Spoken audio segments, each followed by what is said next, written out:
నేను మళ్ళీ కాల్ చేస్తాను. మ్యాగీ, మళ్ళా ఏమైనాదే నీకు? ఏమైందా?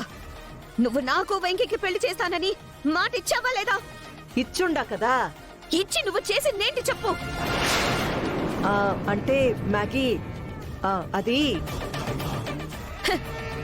చెప్పు అంటే చెప్పలేక మా అమ్మ అఖిలాండేశ్వరి నీళ్లు నమ్ములుతుంది.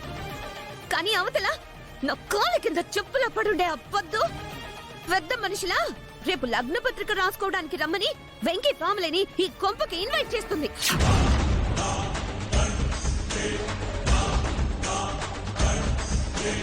మనకి తెలియకుండా, మనకి చెప్పకుండా ఏంటి రేపు లగ్న పత్రిక రాసుకోవడానికి వస్తున్నారా? రేపు లగ్న పత్రిక రాసుకుంటారు, ఇంకో వారంలో పెళ్లి కూడా పెట్టుకుంటారు. కానీ మీరు మాత్రం ఏమీ చేయరు. నేను చేస్తాను అంటే నన్ను చావనివ్వరు. మ్యాగీ, మీ అమ్మ ఏమి చేయట్లేదని నువ్వు ఎందుకని అనుకుంటుండావు?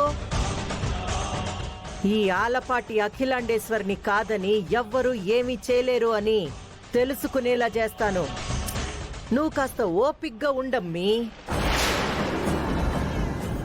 ఓపిగ్గా ఉండమంటుందమ్మా. అవతల ముహూర్తాలు పెట్టుకుంటున్నారమ్మా. పెట్టుకొని అమ్మీ. కోడిని కొయ్యగానే కూరైపోతాదా? దాన్ని ముక్కలు గొయ్యాలా, మసాలాలు నూరాలా, మంట పెట్టాలా? అబ్బో, ఎంత తతంగా ఉంటాది. ఈ పెండ్లి కూడా అంతే అమ్మీ. పీటల మీద ఎక్కిన వరకు చాలా కథుండాది. ఈలోపు పద్దు పెండ్లికి పంగనామం నేను పెడతానుగా. నన్ను నమ్ము మ్యాగీ. అంతవరకు నువ్వు హీట్ అవ్వకుండా కూల్గా ఉండు.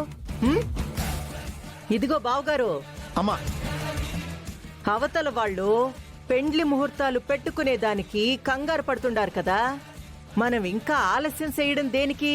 మంచి దుర్ముహూర్తం చూసి రంగంలోకి దూకేండి చెప్తా. అలాగే అఖిలమ్మా.